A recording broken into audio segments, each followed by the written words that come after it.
Hello everyone, সকলকে আমার চ্যানেলে নতুন করে অনেক অনেক ওয়েলকাম।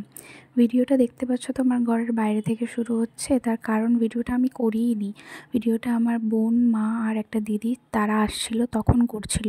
আমি জানতামও না, আমি লিটারেলি ঘুমাচ্ছিলাম। আমাকে সকালবেলা এসে জোর করে লিটারেলি তোলা হয়েছে, তোমরা ভিডিওটা দেখলেই বুঝতে পারবে।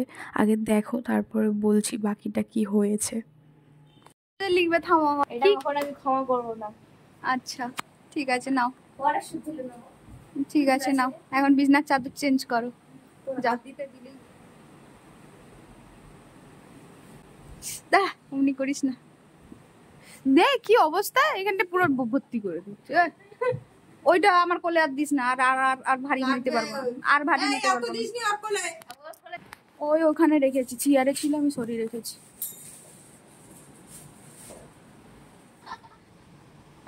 এটা বিছানা পাতা হচ্ছে, ভগবান ও কোন বুঝতে পারেনি বলে লাফিয়ে লাফিয়ে ঘুরছে, কি অবস্থা।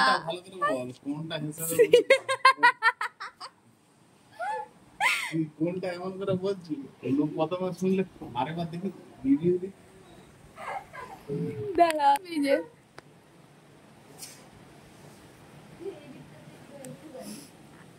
হ্যালো গাইস, আজকে সকাল সকাল এই যে মহারানীরা এসে এসে আমাকে ঘুম থেকে তুলে দিয়েছে।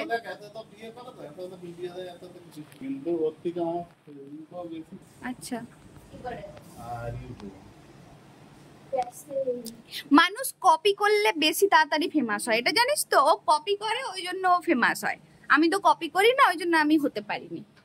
মোটামুটি একটু আইডিয়া পেয়েছো আশা করছি। তারপরও আমি বলছি, এখানে দেখো মা এসে সকালবেলায় এই যে এখানে পায়েস রান্না করছে, আর এদিকে মাছ এনেছিল, গোটা মাছ, তো সেটা কেটে রেখেছে রান্না বান্না করার জন্য। স্টাইলিশ বেগুন ভাজা। তো কিছুটা আইডিয়া পেলে আমি বলি এবারে কিসের জন্য। সেটা হচ্ছে আমাকে আজকে বাবার বাড়ির থেকে 9 মাসের শ্রাদ্ধ দেবে, সেই কারণেই এইভাবে আগমন, আমাকে না জানিয়ে, আমাকে না কিছু বলে। তো প্রথমে মা, বোন আর একটা দিদি এসেছিল, তারপর আমার ছোটো মাসি এবং দিদা আসে, এবং তারা এসে সমস্ত আয়োজন করছিল। আমাকে এখানে বোন আলতা পরিয়ে দিচ্ছিলো এবং সকাল সকাল আমাকে ধরে বেঁধে স্নানও করিয়ে দিয়েছে। তো যাই হোক, বাকিটা দেখতে থাকো তোমরা। এই পায়েসটা কাটলে কাটলে মেয়ে হয়, পায়েস কেটে গেলে মেয়ে হয়, আর পায়েস ভালো থাকলে ছেলে হয়। কেটে গেলে মানে পায়েসটা যদি ফেটে যায় মাঝখান থেকে, আচ্ছা তাহলে মেয়ে। মেয়ে হচ্ছে। আর এরকম আছে, এটা এটা কি আছে? আচ্ছা, তুমি তুমি কি বলছো? তুমি বলো। দাঁড়াও দাঁড়াও, এ মৌদি দাঁড়াও না, দাঁড়াও, তুমি কি বলছো? কি হবে? ছেলে। তুমি কি বলছো? ছেলে হবে। তুমি কি বলছো? মেয়েই হবে। মেয়ে হবে। আচ্ছা ঠিক আছে, আচ্ছা ঠিক আছে। তুমি তুমি কি বলছো বলো? যে হবে সে কিউট হবে। যে হবে সে কিউট হবে, বাস, আর কি চাই? এ সোনালি, তোর কি মনে হচ্ছে কি হবে? না, তোর তবু প্রেডিকশন কি, ছেলে না মেয়ে? টুইন্স তো নেই, টুইন্স তো নেই, একটা আছে, তুই বল একটা কি? এটা আমি দিইনি, তোর মা দিই। আচ্ছা, ওটা মা দিচ্ছে। পাপড় ভাত দাও। আচ্ছা, এই যে এটা সোনার উপর।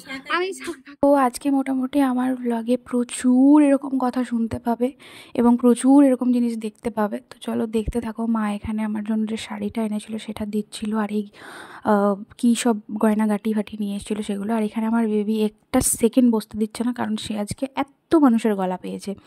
তো যাই হোক, এখানে এই যে দেখো আমার হাত পুরো ভর্তি করে দিয়েছে, ধরে বেঁধে আমাকে এইগুলো পরিয়েছে। দেন তারপরে এই যে শাড়ি টাড়ি পরিয়ে রেডি করিয়ে এবার হচ্ছে আমার খাবার দাবারের আয়োজন করছে। একটা ব্লগে তো এত কিছু বলা সম্ভব নয় এবং দেখানো সম্ভব নয়। এত বড় তুলসী পাতা খাওয়া যায়? এত বড়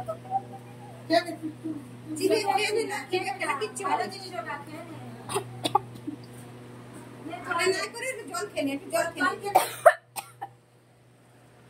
একটুখানি এখানে একটা তুলসী পাতা খেতে গিয়ে আমার অবস্থা পুরো খারাপ, বমি টমি করে একাকার করে ফেলছিলাম। তো যাই হোক, একটা ব্লগে এত কিছু দেখানো বা বলা সম্ভব নয়। এই ভিডিওটাতে আয়োজন পর্যন্তই দেখো। নেক্সট ব্লগে পুরো বাকি অনুষ্ঠান, রিচুয়াল সমস্ত কিছু দেখাবো। এগুলো হয়তো পার্ট বাই পার্ট আসবে ধীরে ধীরে। তোমরা কেউ আমার ভিডিও দেখতে ভুলো না এবং একটা লাইক অ্যান্ড সাবস্ক্রাইব করে দিও। ভিডিওটা কেমন লাগলো অবশ্যই কমেন্ট করে জানিও। আজকের মতন এখানেই, বাই বাই।